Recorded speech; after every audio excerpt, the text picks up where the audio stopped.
ce matin, je reçois Manal Drissi, qui a passé une partie de l'été avec mon collègue Patrick Masbourian. Donc, tout l'été, bonjour. Bonjour, vous allez bien? Oui, et vous? Oui, ça va bien, merci. Alors, ce matin, vous nous parlez, vous en avez déjà parlé, je pense, cet été, des valeurs. Oui, j'ai pas parlé de test de valeurs en tant que tel. Donc, c'est ça, je me suis immiscée dans votre émission cet été. J'ai tenu vos éditeurs informés avec des revues hebdomadaires de l'actualité. De rien. On m'a invité à revenir cet automne avec une formule un peu différente. On m'a demandé de vous parler d'un seul sujet d'actualité. Un seul sujet? Est-il même possible de parler d'un seul sujet? Chaque sujet en englobe forcément un autre. Comme disait un grand philosophe, tout est dans tout.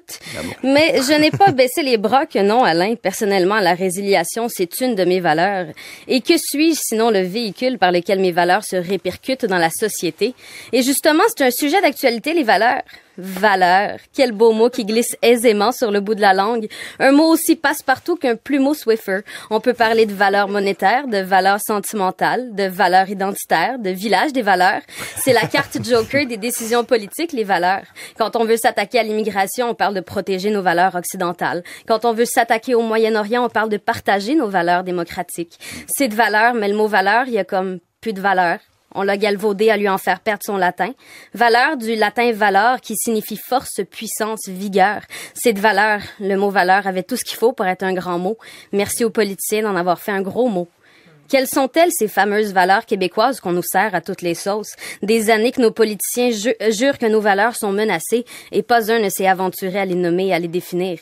Quand je lis que 58% de mes concitoyens se disent racistes, que le tiers est contre le mariage gay, que 38% veulent un nouveau débat sur l'avortement et qu'ensuite, je lis qu'on veut faire passer un examen aux nouveaux arrivants, qu'on veut mesurer leur perméabilité à nos sacro-saintes valeurs. Je me demande si on se croit. On se croit-tu?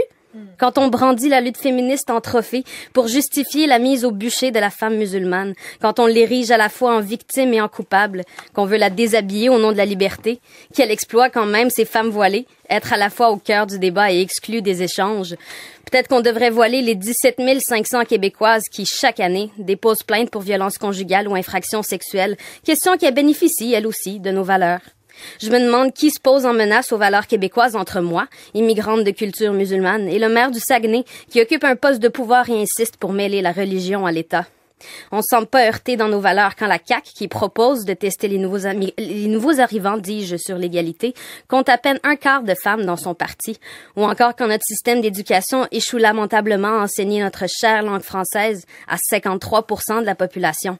La laïcité, l'égalité, l'éducation, la préservation de la langue française, j'aurais pourtant juré que ça faisait partie de nos valeurs. Si le problème était vraiment le nombre d'immigrants, on serait à la recherche du passage souterrain qui relie la France au plateau Mont-Royal. Mais attendez, Manal, vous allez pas me dire que vous comparez les arrivants français aux immigrants musulmans. Eh bien, justement, quand est-ce qu'il a vraiment été de question d'immigration? Anyway, on a planté deux épouvantails au milieu du champ médiatique. On les a désignés comme étant Mohamed et sa femme soumise et on les survole en vautour jusqu'à s'étourdir. Et pendant ce temps-là, personne parle ni d'économie, ni d'éducation, ni même d'immigration. J'attends un réel débat sur l'immigration comme d'autres attendent le Messie. J'attends qu'on parle du fait que les immigrants ont un niveau de scolarité moyen nettement plus élevé que la population native, mais un taux de chômage de 20%. Du fait qu'on les choisit spécifiquement pour leur main-d'œuvre, puis qu'on leur refuse ensuite leur diplôme. J'attends qu'on parle de plans concrets de francisation, d'intégration, d'accueil dans les régions, qu'on vienne construire un pont entre les Québécois de souche et d'adoption de tous azimuts. Je sais, on a déjà le pont Jacques-Cartier à retaper, mais quand on pavane nos valeurs comme des médailles de guerre sur nos torses gonflés, faut être prêt à combattre sur le front des idées. Me semble, Québec de mon cœur, qu'en ce moment, le voile qui s'en prend le plus à tes valeurs, c'est celui que t'as dans les yeux. Puis qu'on se le dise, c'est de valeur, parce que tu vaux mieux. À faire réfléchir. Merci. Merci. Bonjour et à la prochaine. À la prochaine. Merci.